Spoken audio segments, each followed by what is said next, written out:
에, 목사님을 9년 전에 만나고 이렇게 만났는데 어제 만난 것처럼, 그러면서 우리 권순식 목사님 선배 목사님인데 너무나 귀한 분이었었어요. 아니 어떻게 이런 분들은 학교 때부터 영어를 알고 또 미국에 막 유학을 가게 하고, 우리는 대한민국을 너무너무 사랑했나 봐. 근데 세계적인 목사님이셨어요. 그래서 우리 권순식 목사님은 다음에 또 뵙겠습니다만은 강화도 교동 쪽에 고향이셨네요. 은퇴하시고 지금은 아주 훌륭한 그런 이제 사역을 또 하고 계셔요. 협동 목사님으로. 오늘 데이비드 정 목사님은 친구이면서도 참 뭐 네팔 카토만두, 이제는 거기 불법인가요? 옛날 막 대형 집회했잖아. 7년 전에 막 카토만두.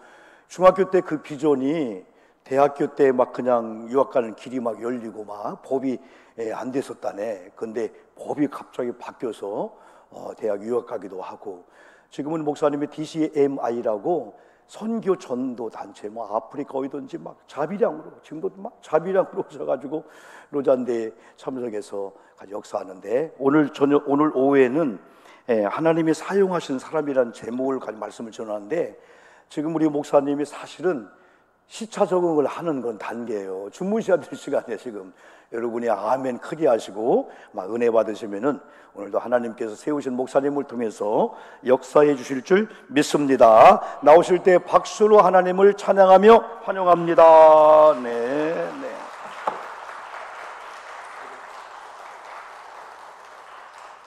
다시 한번 박수합니다.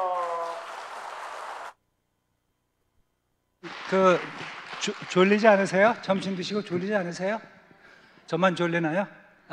제가 확실하게 주무시게 해드릴게요. 강사가 잠이 들면 다 주무실 수 있습니다. 오늘은요, 하나님이 쓰시는 사람. 여러분, 우리 인생에, 우리 또 신앙에 이 업앤다운이 있지 않습니까? 그렇죠?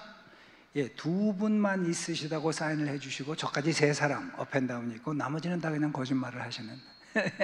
다 업앤다운이 있어요. 늘 올라가기만 합니까? 내려가고 올라가고. 그런데 사실 그 올라갔다가 또 내려가고 이거 지긋지긋하지 않습니까? 올라가서 한번 딱 서고 싶잖아요. 그렇죠? 그래가지고 하나님 앞에 한번 딱 쓰임을 받기 원하시는 분만 한번 귀 기울여 들으십시오.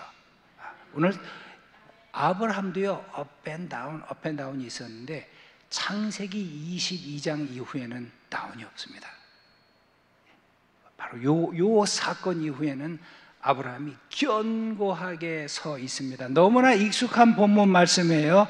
아들을 하나님 앞에 제물로 드리는 비정한 아버지. 22장 1절이 이렇게 시작됩니다. 그 일 후에 하나님이 아브라함을 시험하시려고 그를 부르시되. 여러분, 그 구절 말씀에 뭔가 좀 이상한 거 있잖아요. 하나님이 아브라함을 시험하셨다. 우리에게 익숙한 건 이거 아니에요? 사단이 우리를 시험하고 있다. 그런데 오늘 성경을 보니까 하나님이 아브라함을 시험하셨다. 성경 전체에요, 하나님이 인간을 시험하시는 것은 아주 익숙히 나타나는 주제입니다. 그런데 인간도 하나님을 시험해요. 하나님도 인간을 시험해요. 고맙습니다. 근데 이거까지 갖다 주셨는데, 제가 왜 여기를 섰냐면은, 왜 앞에 내려오면, 제가 직업이 학교 선생을 하다 보니까 선생들은 교탁 뒤에 이렇게 쓰질 않고 학생한테 가까이 다가가거든요. 그런데 이걸 또 갖다 주시니까 이 뒤에서, 저는 이 뒤에 안 쓰려고 그래도 여기 주셨으니까 옆에다가 놓고, 옆에다가 탁 놓고. 여러분, 우리 모든 사람은요, 세 가지 시제 속에서, 시간 속에서 살아갑니다. 과거, 현재, 미래. 그렇죠? 자, 이 과거, 현재, 미래 중에서 여러분은 어떤 시제가 제일 중요해요? 여러분 가운데 나에게 가장 중요한 시간대는 과거입니다 하는 분 한번 손 한번 들어주십시오. 아유, 없으시군요. 저는 행여라도 손을 드시면 어떡하나 하고 사실을 염려했어요. 여러분, 과거가 최고로 나에게 중요합니다. 이래가지고 해야 되겠습니까? 물론 과거에 대한 미련은 있죠. 다 아쉬움은 있을 뿐입니다. 그러나 아쉬운 거 털어버리고 나가야지. 그 과거 이러고 살 수는 없지 않습니까? 그렇죠? 여러분, 우리 그 100여 년 이제 된 얘기죠. 한일 합방이 돼가지고 일제가 우리를 지배할 때 그 한국 문화를 없애려고 얼마나 일본이 애를 썼습니다. 그래서 창씨 개명도 시키고, 남자들의 경우에는 상투를 못 들게 하고 잘라버렸어요. 서양 머리를 했어요, 남자들. 그런데 우리 조상들 어땠죠? 어떤 사람들은 이 몸은 부모님이 주신 거다. 그래서 이거를 절대 나는 자를 수 없다 해가지고 이게 날아갔어. 저는요, 아니, 나 같으면 이거를 지키고 이걸 자를 것 같은데, 근데 우리 조상들은요, 이거를 지키고 이게 날아갔어요. 그 무슨 말씀인지 아세요? 그들에게 가장 중요한 것은 과거입니다. 부모가 주신 우리의 삶의 스타일, 그것은 죽어도 지키겠다는 가장 중요한 것이 과거였습니다. 혹시 여러분 지붕 위의 바이올린이라는 영화 보신 거 있어요? 아주 옛날 영화가 돼가지고 못 보신 분도 있으실 거예요. 그 유태인 가족의 이야기인데요. 그 아버지가 딸들을 데려다 놓고 계속 과거를 가르칩니다. 아브라함의 가르침, 모세의 가르침, 우리 조상들의 전승은, 우리의 전통은 무슨 말입니까? 유태인에게 가장 중요한 것은요, 과거입니다. 전통입니다. 우리 조상이 살아왔던 삶의 방식, 모세가 가르쳤던 오경의 가르침, 과거, 유태인에게 가장 중요한 시간대는 과거입니다. 그런데 보시죠. 하나님이 아브라함을 불러주셨을 때 창세기 12장에 이렇게 말씀하세요. 아브라함아, 너는 본토 친척 아비 집을 떠나 내가 내게 지시할 땅으로 가라. 본토 친척 아비 집, 과거입니다. 유태인에게 가장 소중한 것은 과거인데요. 다시 말해서 하나님이 아브라함에게 이렇게 말씀하신 겁니다. 네가 가장 소중하게 생각하는 그것, 과거, 나를 위해서 그것을 버릴 수 있니? 하나님이 사용하시는 사람, 나에게 가장 소중한 것을 내어놓은 아브라함이요, 기꺼이 자신의 뿌리를 뽑아버렸어요. 자기가. 여러분, 고대 사회는요, 부족 국가였어요. 씨족이 살았어요. 내 부족을 떠나서 타 부족 지역으로 간다는 것은 아무도 나의 생명과 나의 부요를 보장해 줄 수 없던 사회였어요. 그런데 하나님 한 분만 의지해서 자기 자신의 뿌리를 뽑아버렸습니다. 그리고는 전혀 아무런 개런티도 할 수 없는, 아무런 것자 보장할 수 없는 시간대로 자신을 던졌습니다. 여러분에게 한번 물어볼게요. 여러분, 사과를 2개 가지고 있습니다. 한 사과는 조금 썩었어요. 아직은 먹을만한데 완전히 버릴 정도는 아닌데 조금 썩었어요. 또 하나의 사과는 아주 지금 최고로 맛있어요. 여러분, 어느 것부터 드시겠어요? 조금 썩은 거 아니면 최고로 좋은 거? 최고로 좋은 거요? 최고로 좋은 거 드실 분 한번 손 한번 들으시죠. 조금 썩은 거부터 먼저 드시겠다는 분? 예. 나는 사과 싫다 하시는 분, 손을 안 드시는 분이 계셔가지고 나는 바나나부터 먹겠다는. 여기 보니까 우리의 가치관이 많이 조금 변하는 것 같아요. 우리 부모님들은 100% 썩은 것부터 드셨어요. 예. 서양 사람들은요, 제가 이런 질문하면 100% 최고 좋은 것부터 먹습니다. 서양 사람들은요, 자식 공부시키기 위해서 내가 고생해서 애들을 최고 대학에 보내, 이런 거 없습니다. 내가 현재 잘 사는 게 가장 중요합니다. 미래를 위해서 현재를 희생해요? 그건 바보라고 생각합니다. 현재 내가 살고 있는데. 근데 지금 보니까 우리 동양인들은 미래를 위해서 기꺼이 현재를 희생했는데, 근데 맛있는 사과부터 먹겠다 하시는 분들이 계셔가지고 제가 서양 분들을 여기서 만나는 것 같아가지고 기분이 좋아요. 예, 기분이 좋아요. 저는 아까 그 전화가 울리길래 속으로 아니 왜 누구 전화냐 이러고 있었거든요. 내 전화인 줄은 꿈에도 몰랐는데, 제가 우리 로잔 대회에 제가 운영하고 있는 선교 기관에 저하고 우리 이사님이 한 분 오시는데, 제가 점심을 먹으면서 전화기를 보니까 공항에 내렸다고 저한테 전화 온 거였더라고요. 예. 제가 만나면 뭐라고 좀 그래야 되겠어요. 왜 그때 전화를 했느냐고. 예. 아브라함이요, 하나님 때문에 그의 과거를 버렸습니다. 가장 소중한 것을 버렸습니다. 그럼에도 불구하고 그가 기죽지 않고 살 수 있었던 것은 뭘까요? 그의 현재가 잘 되고 있었어요.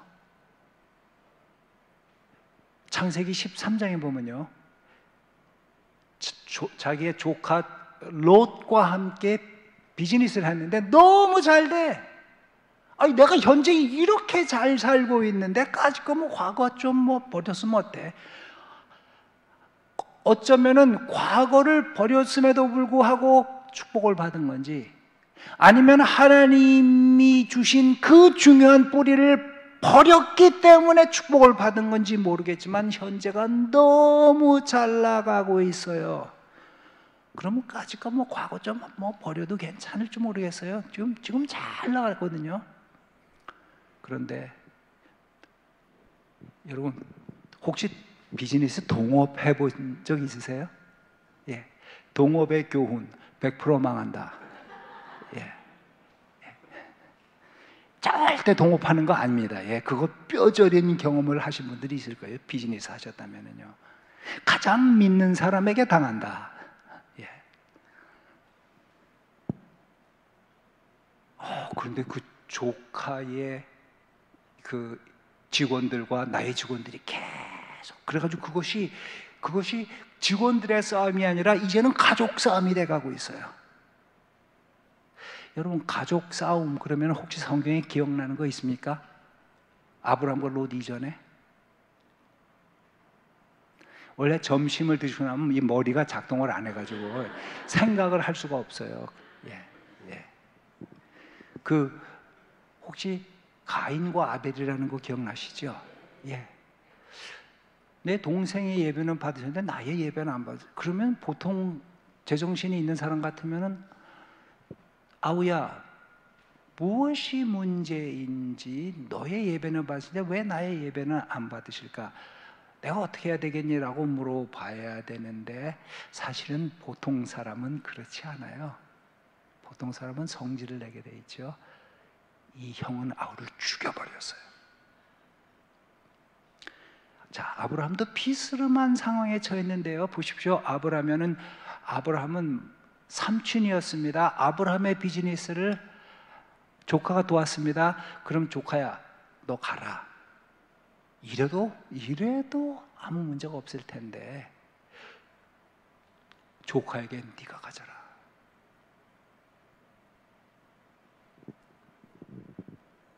네가 좌로 하면 나는 우로 가겠다. 네가 우로 가면 나는 조카에게 선취권을 주죠. 그런데 이 조카는 최고로 좋은 비즈니스를 싹 독식해버렸어요. 이거를 전문 용어로 싸가지가 없는 놈이다 이제 이러는 거라 그러더라고요. 예. 그리고 아브라함은 다 잃어버렸어. 그런데 하나님의 마음이 얼마나 흡족했을까요? 수백 년 전 인류의 조상은 그런 상황에서 아우를 죽여버렸는데 아브라함은 하나님 때문에 양보를 합니다. 그의 신앙 때문에 양보해버립니다. 그런데 이제 보십시오. 아브라함은요, 하나님 때문에 가장 중요한 현실이었던 과거를 버렸습니다. 그리고 하나님 때문에 그는 현재도 버렸습니다. 아무것도 없는 존재가 됐어요. 이제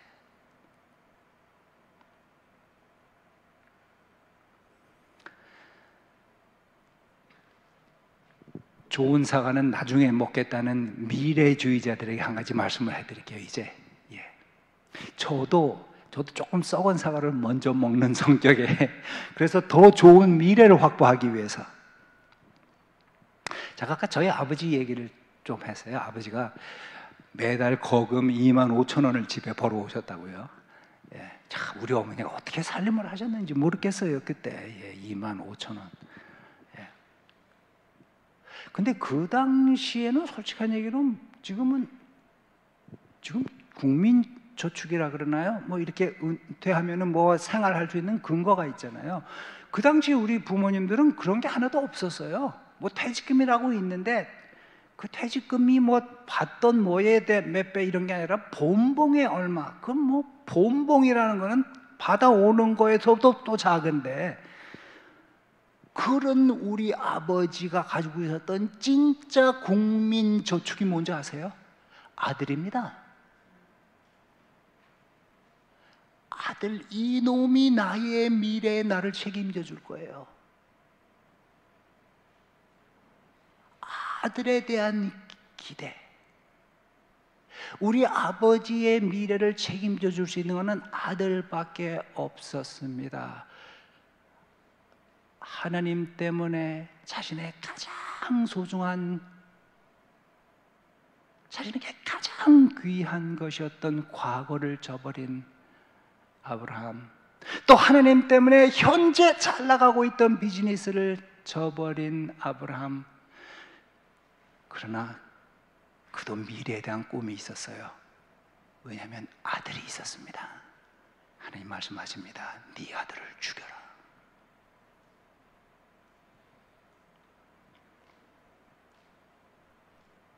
아니 하나님 무슨 말씀이에요? 제가 과거를 드렸어요. 제가 현재도 드렸어요. 이거 없으면 저는 죽음이에요.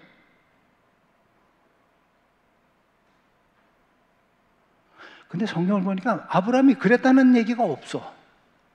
그냥 그 다음날 그 아들을 데려갔는데, 근데 재밌어요. 제가 총각이었을 때는 몰랐어요. 결혼을 하고 이거를 보니까 이 사람이 아들을 죽이러 데려가는데 마누라한테 말을 안 하고 가네.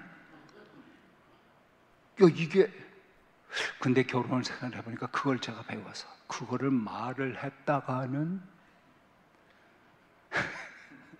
결혼 생활 하신 분들은 다 알 거예요. 애를 데려가기 전에 내가 먼저 죽을 거야 아마. 절대 제 처가 애를 데려가서 제사를 지내, 이 사람이 도른 사람 아닌가 이렇게 나오겠죠.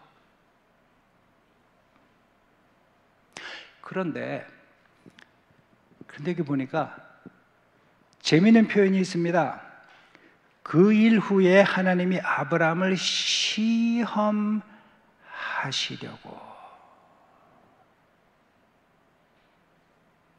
하나님이 시험하신 거였대요.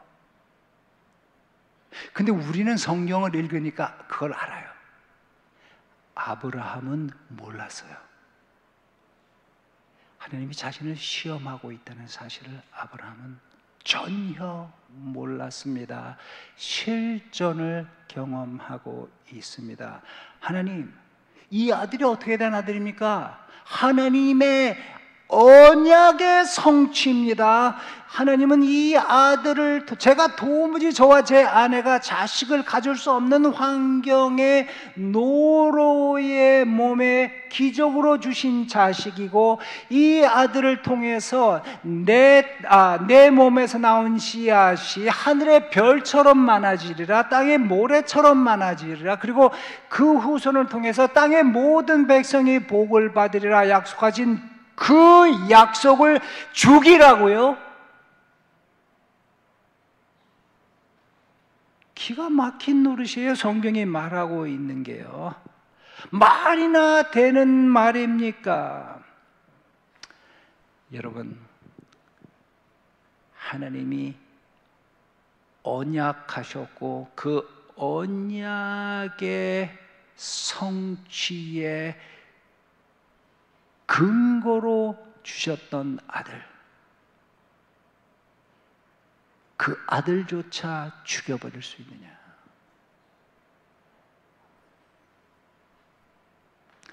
믿음이 뭔지 아세요, 여러분? 믿음은요, 찬란한 하나님의 언약과 암울한 현실을 함께 끌어안는 겁니다.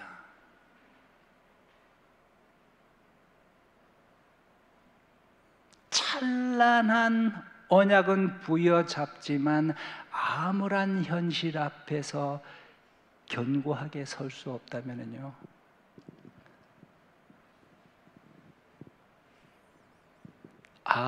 아브라함의 그렇게 할 수 없다면요, 여전히 업앤다운이 있을 겁니다.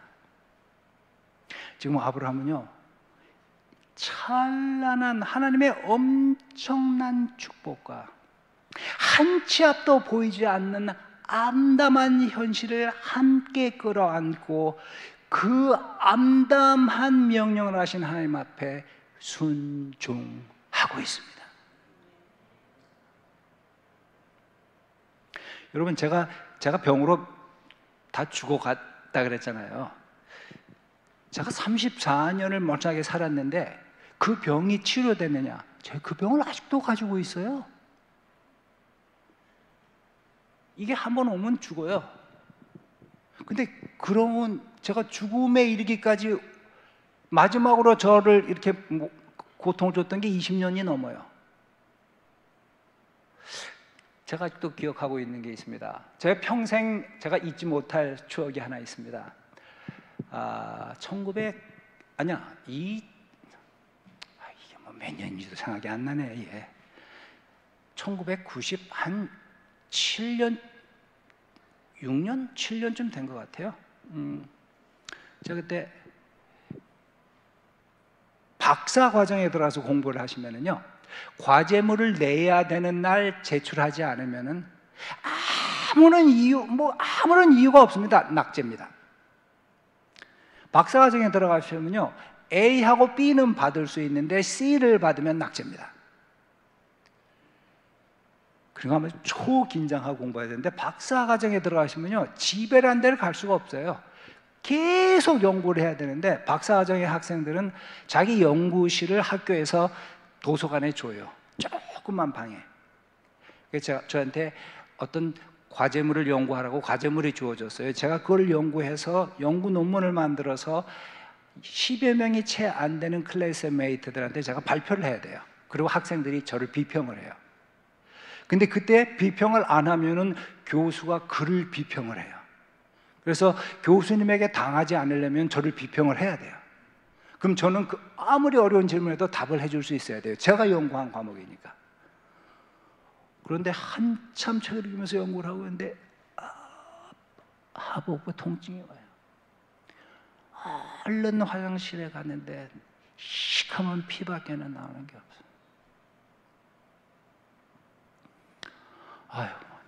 너무 아픈데. 근데 제가 다음 주까지 이거를 내야 돼요. 근데 병원에 가봐야 제가 가진 병은 치료가 안 돼요. 치료제가 없어요. 왜 이 병에 걸린지를 아무도 모르기 때문에 치료 방법이 없어요. 그럼 병원에 가봐야 아무 소용이 없고, 병원에 가면 스테로이드라는 약을 주는데 그거 먹으면은 피는 멈추는데 온 몸이 다 망가져요.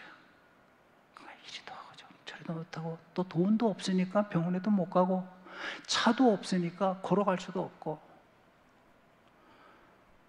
근데 과제물은 있고, 다시 제 방에 앉아서 책을 읽으면서 타이프를 주고 있는데, 이렇게 화장실을 너댓 번 오고 갔는데 너무 아프니까 더 이상 뭘 할 수가 없어요. 그래서 책을 한 50권을 빌려가지고 제가 살고 있던 아파트로 갔습니다.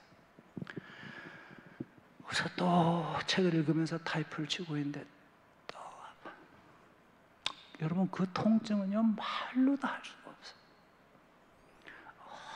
얼른 화장실에 뛰어갔는데 시커먼 피밖에는 나오는 게 없어요. 지칠 대로 지쳤고 당황스럽고, 이거 뭐 고통스럽고, 이제 뭐 나이 이제 뭐 30대 초반밖에 안 되는데 너무 쉬고 싶은데 내가 이거 안 내면은 낙제인데요. 쉴 수도 없어. 그래서 다시 제 공부방으로 오다가 너무 아프고 힘들어가지고 그냥 그 거실에 쓰러졌습니다. 그런데 힘을 다해가지고 몸을 일으켰어요. 그리고 무릎을 꿇고 이렇게 기도했습니다. 하나님, 고통의 축복을 인하여 감사합니다. 하나님, 감히 기도합니다. 제 인생에 더 많은 고통을 주십시오. 우리 이 신학교에 5,000명의 학생이, 나의 동료들이 있는데 95%는 결혼을 해서 처자식이 있습니다. 그래서 그들이 신학생이지만 처자식을 벌기로 먹여 살려야 되기 때문에 성경을 읽을 시간도 없고 기도할 시간도 없고, 학교 마치면 일하러 가서 어떤 학생은 투잡, 쓰리잡을 하면서 가까스로 공부하고 있는데, 하나님, 저는 제가 영적으로 탁월해서가 아니라 기도하지 않으면 죽을 수밖에 없는 고통을 가지고 있기 때문에, 하나님, 이 고통으로 인해 제가 더 하나님 앞에 설 수가 있습니다. 감히 기도합니다. 더 많은 고통을 주십시오. 더 많은 고통을 주십시오. 이 고통의 용광로에서 저의 죄가 사라지게 하시고, 고집이 사라지게 하시고, 하나님 앞에 합당하지 않은 모든 것이 불타버리게 만들어 주시고, 저를 완전히 박살내셔서 하나님이 쓸 수 있는 하나님의 사람만 나오게 하여 주십시오. 이렇게 기도하고는 엉엉 울어버렸습니다. 믿음은요, 비단길을 걸어가는 게 아닙니다. 하나님이 주신 그 엄청난 약속과 한 치 앞이 보이지 않는 흑암을 함께 끌어안을 수 있는 것, 이것이 믿음입니다.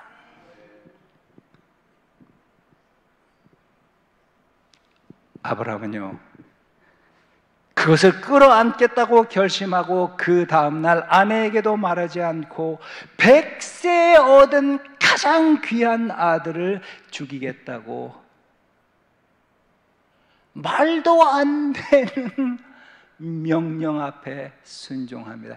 에이, 목사님, 하나님이 이렇게 불합리한, 이성적으로 불합리한 명령을 하실 수 있어요? 아니, 하나님이 아직도 이런 식으로 사람을 시험하시나요? 제가 분명한 신학적인 답을 드릴게요. 예, 시험하십니다. 하나님이 아브라함을 시험하시려고. 제가 교수 생활하고 있을 때 항상 학기 말고사 모기 일주일 전에 학생들이 그래요. 교수님, 이번에 우리 시험 안 보죠? 왜 안 보지?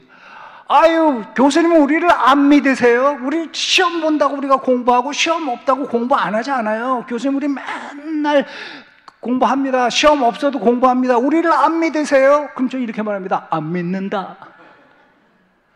내가 어떻게 자네들을 믿냐?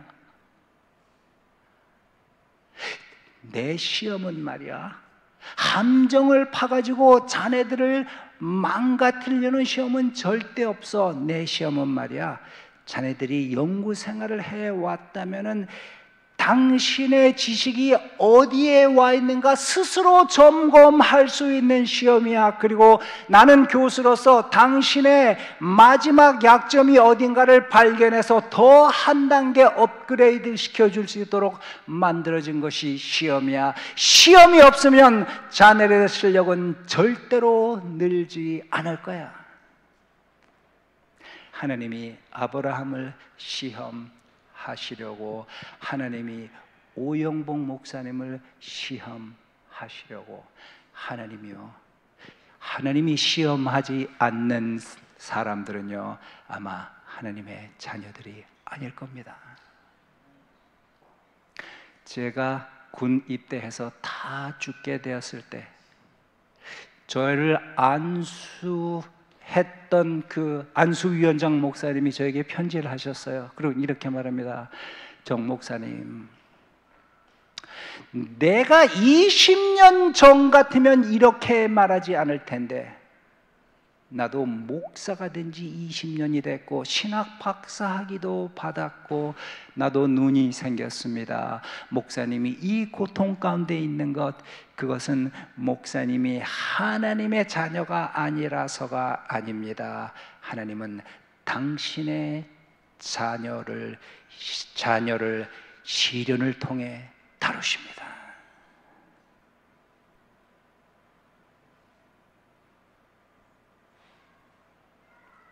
하나님이 아브라함을 시험하시려고, 시험이 하는 일이 뭔가요? 시험은요, 우리의 신앙이 진짜인지 가짜인지를 드러내 줍니다. 시험은요, 하나님이 과연 내가 저 사람 속에 거하면서 나의 일을 할 수 있는 사람인가 아닌가를 확인하게 해 줍니다. 시험. 아브라함은 시험을 받았습니다. 우리가 알잖아요. 아브라함이 아들을 묶어놓고 칼을 꺼내가지고 확 휘두르려고 하는데 얼마나 급했길래 천사가 이렇게 말하는 거예요. 아브라함아, 아브라함아. 하나님의 사자가 이르시되, 제가 어렸을 때 얼마나 무식했느냐 하면은 성경을 읽으면서 이런 생각을 했어요. 야, 성경은 재밌다. 맨날 하나님의 사자만 있고 하나님의 호랑이는 어디냐, 이런 생각을 하고 있었어요, 어릴 때. 근데 여기 사자라는 건 그잖아요. 하나님의 천사. 하나님의 천사가 아브라함아, 내가 내 아들 내 독자까지라도 내게 아끼지 아니하였으니 내가 이제야 내가 하나님 경외하는 줄을 아노라. 여러분들이 신학 박사들은 아니신데요, 우리에게는 나름대로 신학이라는 게 다 있어요.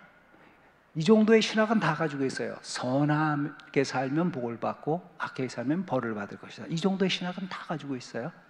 또 우리가 가지고 있는 신학이 뭐냐, 하나님은 전지하시다. 다시 말해서 모든 것을 아신다.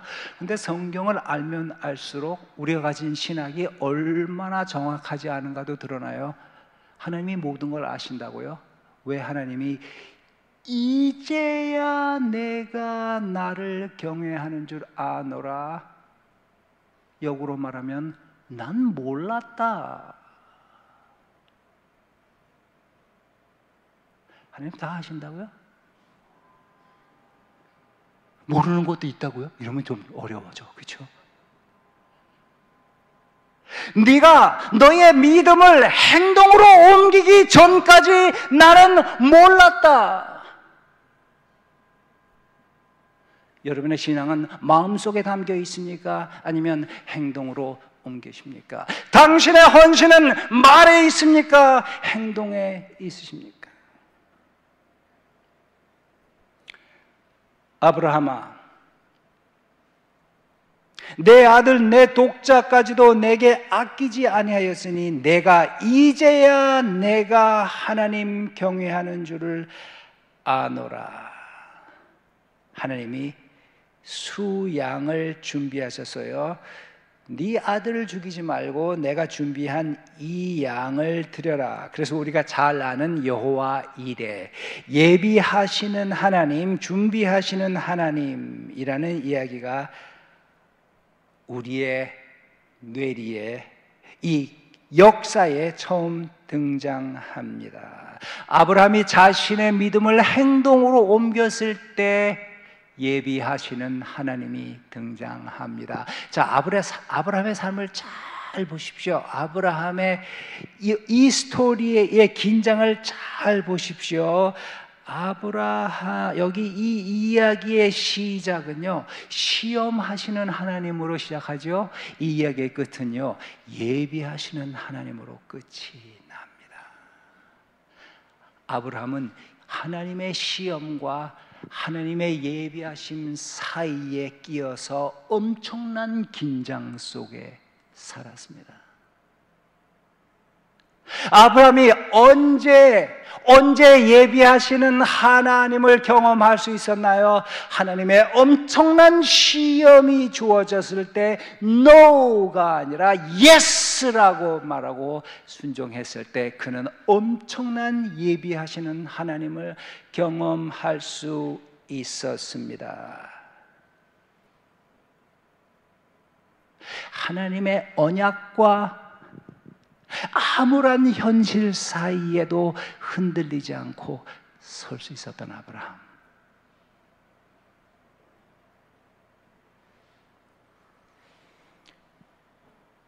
자, 여러분, 이 세상의 종교는요, 예비하시는 하나님만 원합니다. 시험하시는 하나님은 원하지 않습니다. 하등 종교입니다. 기독교는 그렇지 않습니다. 모든 것이 잘 되는 종교는 어쩌면 무당구실지도 몰라요. 하나님은 시련 속으로 아브라함을 이끌고 가셨고, 아브라함은 그 시련 속에서도 하나님의 부르심이었기 때문에 머리로는 이해할 수 없었지만, 이성적으로는 납득이 안 됐지만 그 하나님 앞에 순종했고요. 하나님은 예비하셨습니다. 운이 있어서 혹은 우연으로 수양이 준비된 것이 아니라 하나님이 의도적으로 예비하셨습니다. 그러나 순종하지 않았다면 하나님의 예비하심을 아브라함은 경험할 수 없었을 겁니다. 이 이야기는요, 아브라함이 얼마나 신실하게 하나님에게 응답했느냐에 대한 이야기가 아닙니다. 이 이야기는요, 하나님이 얼마나 신실하게 아브라함의 길을 준비해 놓으셨는가입니다. 그러나 그가 순종했기 때문에 그 하나님을 만날 수 있었습니다. 여기서 아멘을 하면 어려운데, 그럼 앞으로 터프한 소명이 왔을 때 그 행동에 옮기셔야 되는데, 예. 와.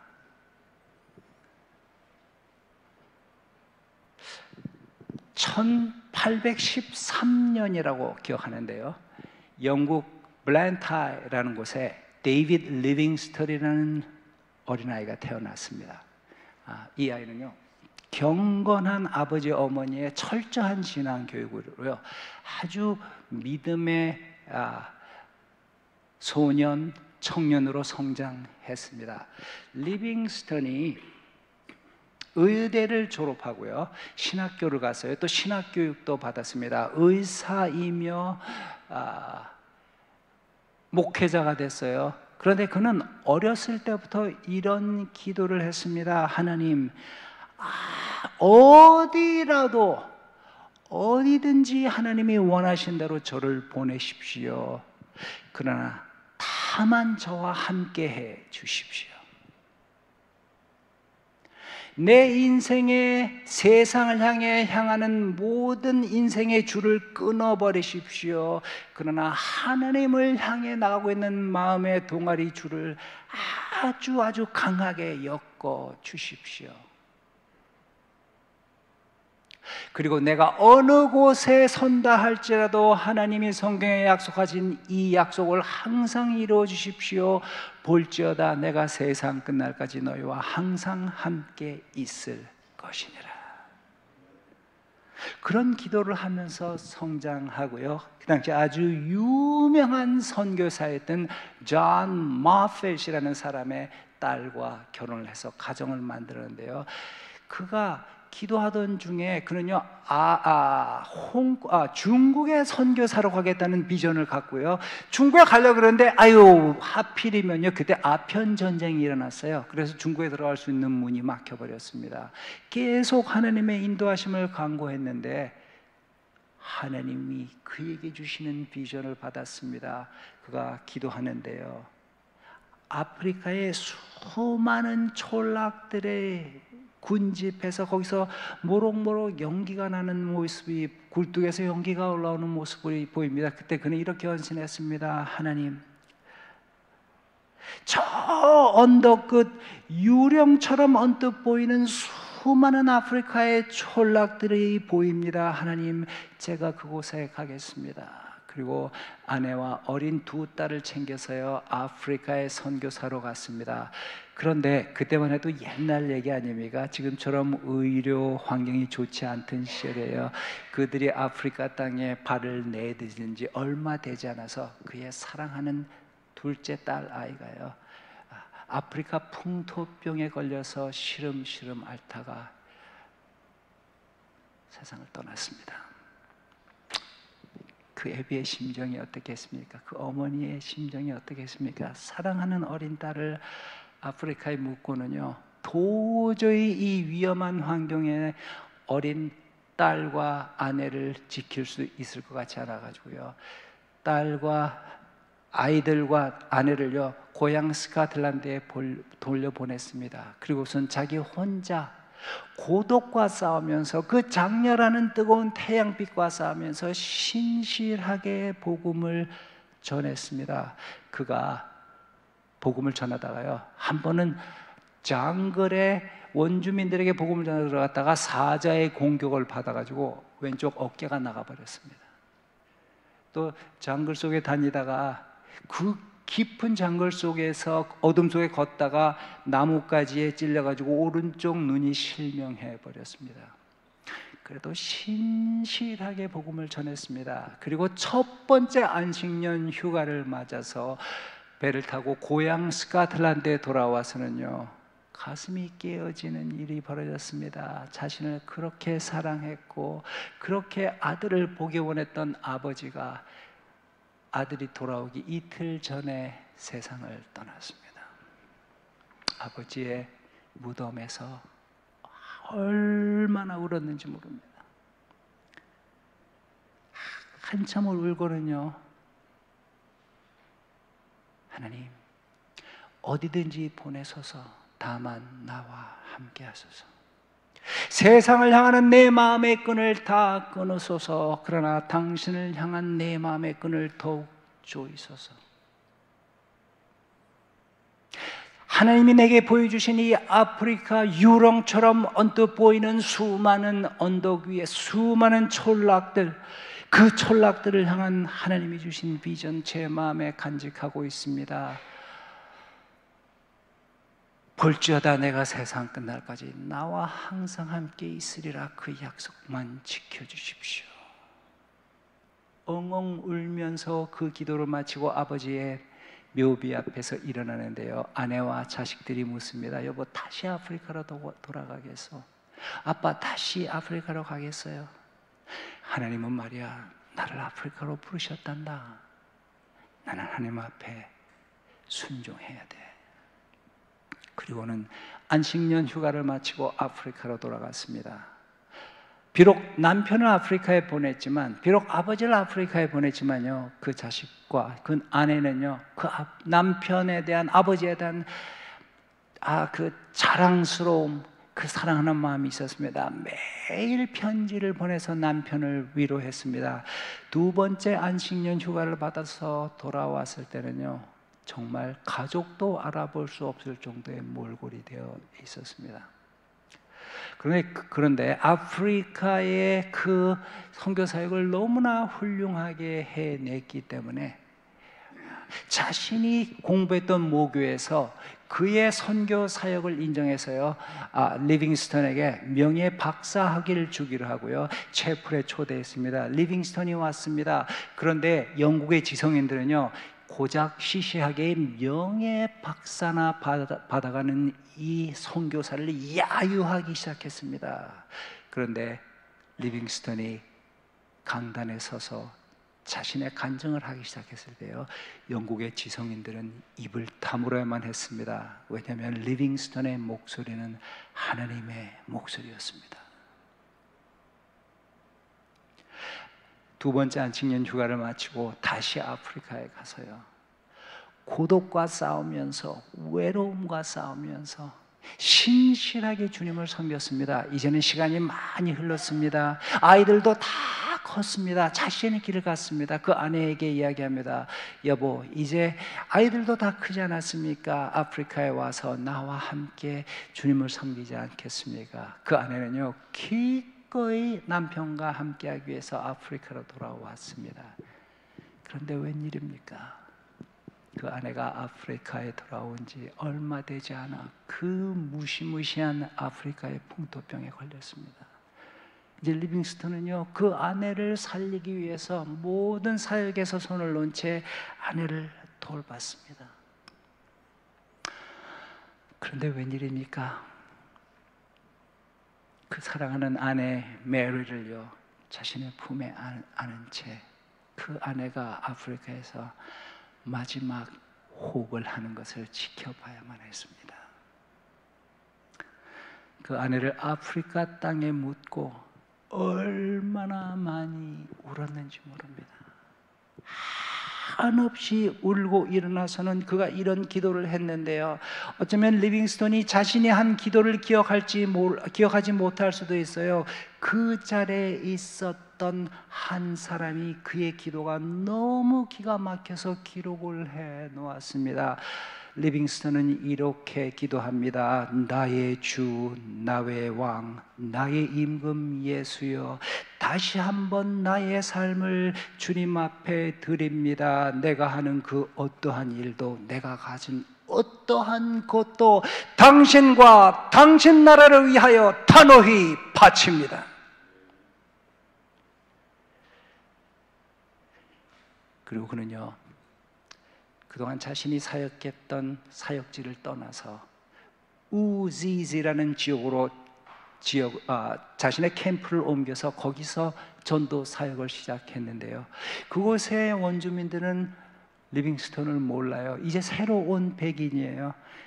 리빙스턴이 캠프에 어떤 날 전도하러 나가고 캠프가 비었을 때 아프리카의 원주민들이 그의 캠프를 습격해가지고요, 그가 가지고 있던 모든 것을 훔쳐갔는데 거기에는 리빙스턴이 사용하던 약품이 있었습니다. 다 없어졌습니다. 이제는 리빙스턴도 노인이 됐는데요, 그도 아프리카의 풍토병에 걸렸습니다. 자신의 캠프에서 그 고통 속에서 땅바닥을 기면서 하나님 앞에 부르짖습니다. 하나님, 제가 젊었을 때 약속하시지 않았습니까? 볼지어다 내가 세상 끝날까지 너희와 항상 함께 있으리라. 지금 이 하나님은 어디에 계십니까?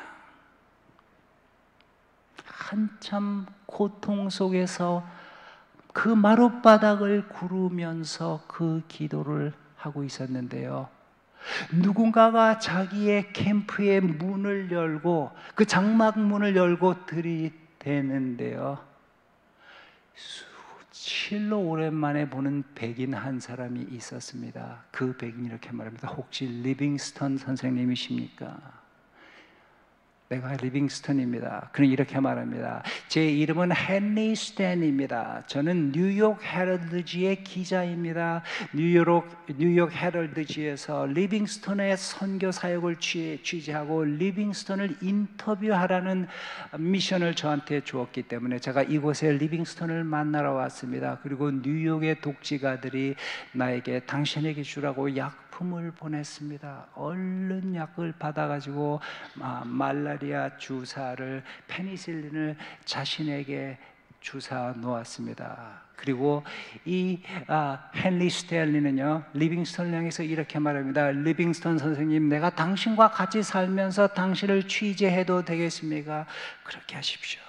그런데 당신이 나를 취재하도록 허락해 준다면 한 가지 약속을 지켜주셔야 됩니다. 저는 세계에서 가장 유명한 지성인 중에 하나고 지금 이 시대에 가장 유명한 무신론자입니다. 시시하게 저한테 예수 따위를 믿으라고 전도하지는 말아 주십시오. 리빙스턴은 전도하지 않겠다고 약속했습니다. 그런데 웬 말입니까? 이 헨리 스탠리가요, 리빙스턴과 함께 산 지 한 달도 되지 않아 자신이 가지고 있던 무신론을 쓰레기통에 던져버리고 예수 그리스도를 구주와 주님으로 영접합니다. 단 한 번도 전도하지 않았습니다. 리빙스턴의 인격과 그의 사는 모습을 보고는 그는 감격적으로 예수님을 영접했습니다. 백과사전을 찾아보시면요, 헨리 스탠리는요, 리빙스턴의 뒤를 이어 아프리카의 선교사가 됩니다.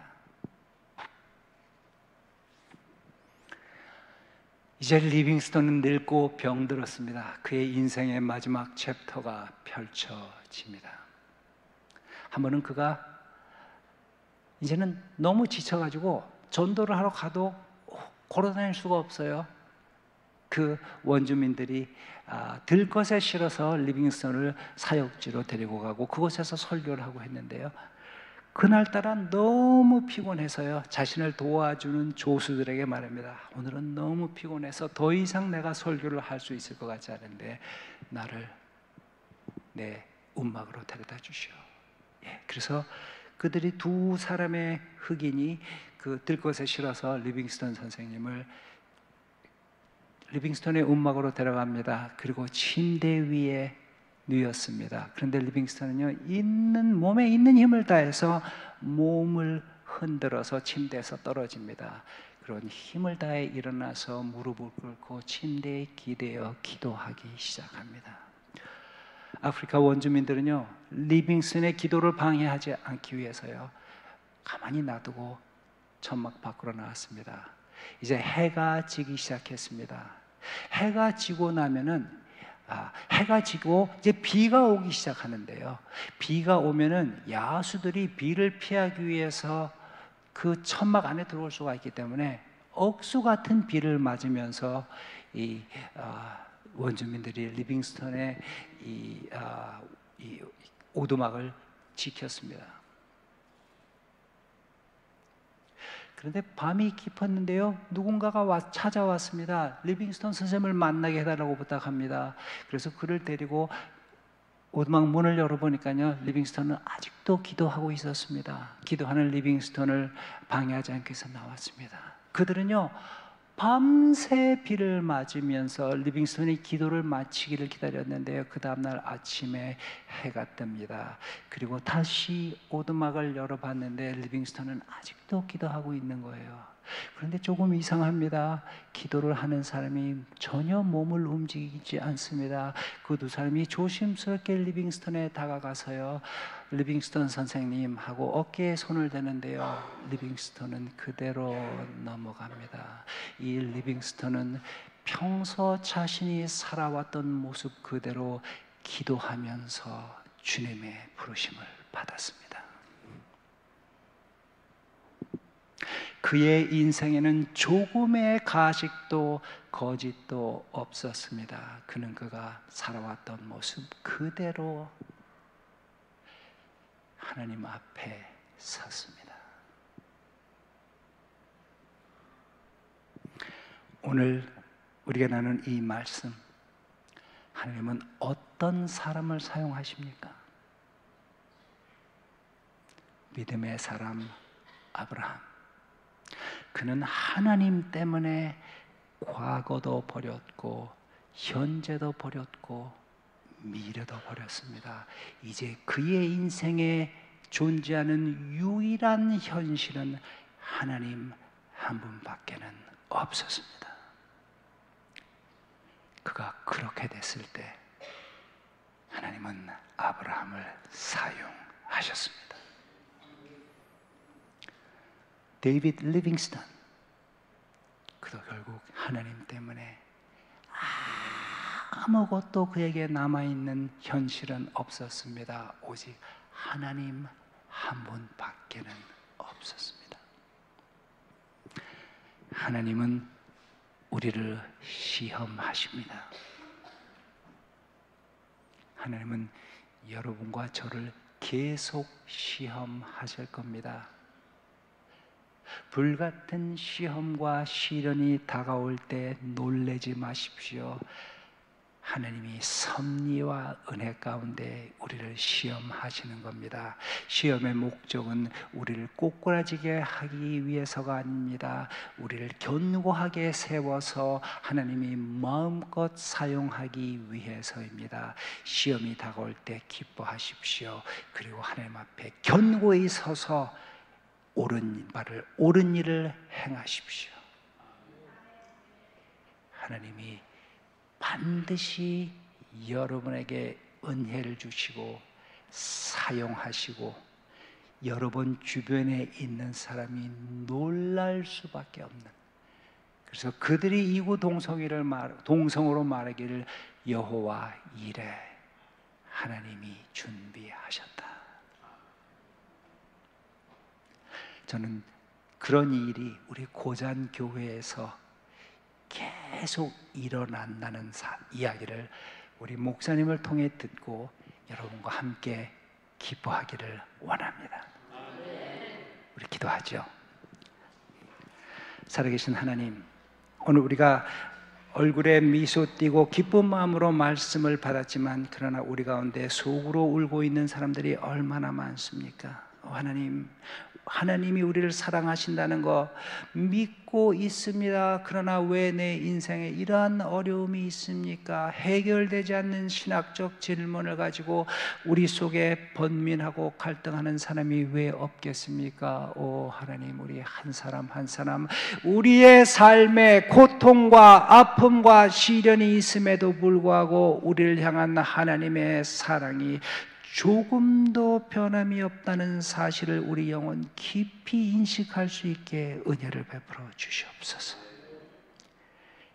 그리고 하나님, 성경에 약속하신 그 찬란한 언약을 붙잡을 때에 그것뿐만 아니라 한치 앞이 안 보이는 흑암과 같은 현실 속에서도 견고히 서게 하여 주시옵소서. 그리고 예비하시고 은혜 주시는 하나님만 바랄 것이 아니라 그와 아울러 시험과 시련을 주시는 하나님 앞에서도 하나님의 섭리와 주권을 인정하면서 견고히 설 수 있게 만들어 주시옵소서. 그래서 종들의 이 견고하게 서는 이 믿음과 헌신 때문에 우리 주변에 많은 사람들이 그리스도 앞에 나올 수 있게 도와주시고 결국 여호와 이레, 예비하시는 하나님을 기막히게 체험하며 감격하게 축복하여 주시옵소서. 예수님의 이름 받들어 감사하며 아멘. 기도합니다. 아멘.